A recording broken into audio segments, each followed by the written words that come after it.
It's your girl, it's your cousin, it's your favorite auntie. Hey y'all, my name is Gabby Nicole and this is my channel, Just Go Forth, where giving up is not an option, but we move forward and progress in everything that we do. If you're new here, I want to say welcome, but if you've been rocking with me for a minute, I want to say welcome back. Today we're going to be talking about major hair setbacks. So without further ado, let's get into this video. Okay. Y'all probably wondering what I'm talking about, but let's get to it. It all started in the year like this really a story time. So it all started in 2021 and I have notes on my phone, so I'm gonna be looking down because I really wrote it all out. Don't want to skip anything, want to make sure I'm giving y'all all the details. So I had some major setbacks in the year 2021, which was last year, and it all started off really good. 2021 was a good hair year for me at the start, and then it took a downward spiral towards the end of the year. So from June to November, I basically wore braids. I braid, so I did my own styles. And I really kept my hair in braids, not because I just wanted to wear braids, but because honestly, I was kind of like in a hair depression. I was over my hair. My hair is super thick, and I was just like, I'm tired of it. Hence kind of why I wanted to start wearing my hair straight more often, because I was like, oh my gosh, this straight hair, I love this life. I don't have to bother with my hair. I don't have to do nothing. So I was really getting lazy with my hair, and so I started putting in protective styles. And I want to say that I noticed that something was wrong with my hair when I took down my faux locks. So I wanted to treat myself because I've always done my own hair. So I was just like, man, like, I'm going to pay for someone to do my faux locks this time. Searched around, thought I searched well. She did an amazing job on the actual style. My hair looked bomb. It was amazing. I loved it. I wore it for like a month and a half. And when I went to try and take it down, let's just say it was a hard time. I couldn't take it down myself. Luckily, my cousin was in town and she helped me take it out. And she had a hard time taking it out, to the point where she accidentally cut some of my hair because it was so hard to take out. But aside from that, that's not even the setback or the damage that I'm talking about. When she actually took the style out, she saw that how it was installed, and the install process, she said that it was braided some type of way where, like, say this is the braid, right? On the ends of my hair was used to knot the extension hair or something like that, and then like wrapped, and so it was a mess.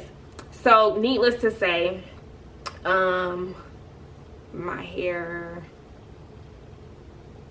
got messed up. So while my cousin was in town, she kind of noticed some different changes in me outside of my hair. She was just like, yo, like, you're sleeping all the time, you're super exhausted, like, what's really going on? The first thing is I'm anemic, and as I stated, I had extreme fatigue, which was one of my symptoms. I would feel like really weak. Like I had to take a nap on my lunch. I didn't have an option. Like, my body was like, I need a nap. And I love food. So for me to choose a nap over food is like, girl, what you doing? So I was super fatigued. I felt weak. And when I took my hair down from that faux lock protective style, because that's what I noticed it. That was all at the same time. I took my hair down and my hair was shedding excessively and like breaking off. I'm like in the shower and I'm combing my hair and it's just coming out. Like, I have a lot of hair, so it didn't look like it was shedding excessively, but it was shedding excessively. So the shedding was because I had the faux locks in like a month and a half. That breakage, that had to do with the way the locks were installed, which was causing my ends to split and thin, as well as me being anemic. So those two things were two major culprits. So the third culprit in my major hair setbacks, I would say, was I had less moisture retention. Not being able to really properly moisturize my hair. When you have faux locks, it's difficult to moisturize your hair because the hair is literally wrapped around all the way down. So you can't really get that moisture in there as you would if you had braids or something like that. All prior to 21, and even at the beginning of 2021, I was really good about keeping my hair moisturized, making sure that I was using products that were healthy for my hair, and using the LCO method, and you know, all of those things. But when it came to last year, I dropped the ball. Honestly, I dropped the ball. I was wearing more extensions and like braided style, so I wasn't doing my twist outs and my braids like this, so I wasn't able to maintain moisture in it as often as I should have. The only time that I would actually be able to truly moisturize my hair was on wash day. That's when I would get the most moisture in my hair, by doing deep conditions and stuff like that. Whereas when my hair is, I'm a loose natural and I'm not having it in a protective style, I'm washing my hair like once a week, once every other week. Whereas if I have a protective style, I'm only washing it like once a month. So you're not getting that full moisture retention and really being able to put that moisture back in my hair like I would have wanted to, or really needed to. I didn't want to, which is why I didn't, but I needed to. The fourth culprit in my major hair setback was me not using any protein. Our hair is made up of protein, and we need to use protein in order to make sure that our hair stays healthy. When you have low porosity hair like I have, you may have a protein sensitivity, but that doesn't mean that you don't use protein at all. So I, for some reason, decided not to use protein at all. And so that was a detriment of me, because I went from using proteins to saying, okay, I'm not going to use proteins, but then also incorporating heat with that. So I incorporated heat and so my hair was getting dried out. When you use heat tools, it's drying your hair out, and your hair is breaking your hair's protein down, which is why you get an altered pattern. Yeah, so I was doing all that and I wasn't putting any protein in my hair, and so that was a huge no-no for my hair, and my hair suffered for it. The fifth culprit that I experienced, or that I inflicted on my own hair, the improper use of protective styling.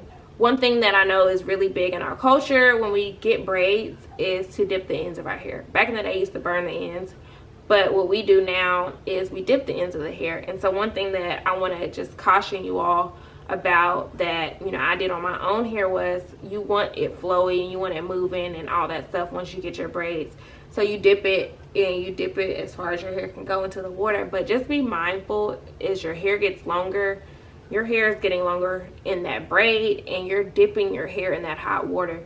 If your skin cannot handle the hot water that's boiling to touch it, your hair is fragile as well. Like, don't dip your hair in that boiling hot water. It's going to fry your hair as well. I would just caution you to not do it, because I know that dried out and damaged my ends as well.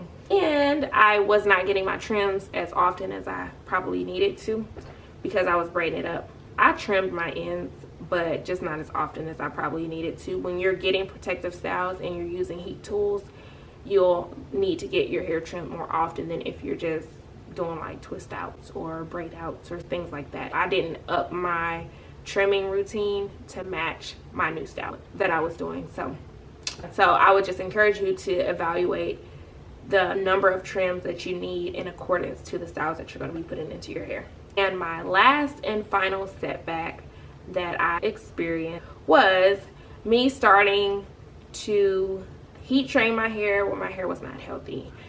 From November until today, I probably flat ironed my hair like 6 times. And that wasn't the best thing to do, because I was flat ironing my hair when it wasn't in its healthiest condition. It was still not retaining moisture like it needed to be. It was still having some split ends and things like that. And so I just want to encourage you, if you do want to embark on like a heat training journey or straightening, incorporating heat more into your hair, just make sure that your hair is healthy and can handle the amount of heat that you'll be putting on your hair. I personally didn't do that, and so therefore I suffered. I ended up having to cut off like about 9 inches of my hair. Here we are. This is what my hair looks like now. And I'm currently on a journey to get back the health of my hair, and as a result of getting the health back to my hair, I know I'll get that length that I'm desiring.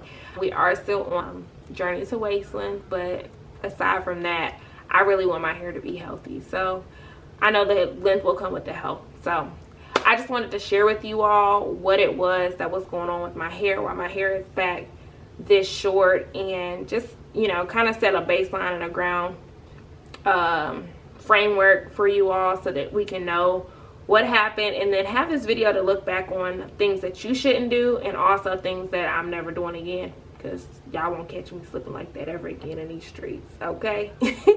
But anyways, stay tuned, because from this I'll be having more videos just talking about what I'm doing currently, mistakes that, like I said, things that I'm correcting based off of these mistakes that I've made, and just showing y'all how I'm taking care of my hair. So if you like this video, make sure that you like, make sure you comment, make sure you subscribe, and even share it. You know, if somebody, you think someone can benefit from it, learn from my mistakes. Don't do what I did. Be better than me. Like I said, let's just go forward. Where giving up is not an option, and moving forward is what we do. So until next time, be blessed, and I'll see y'all next time. Bye.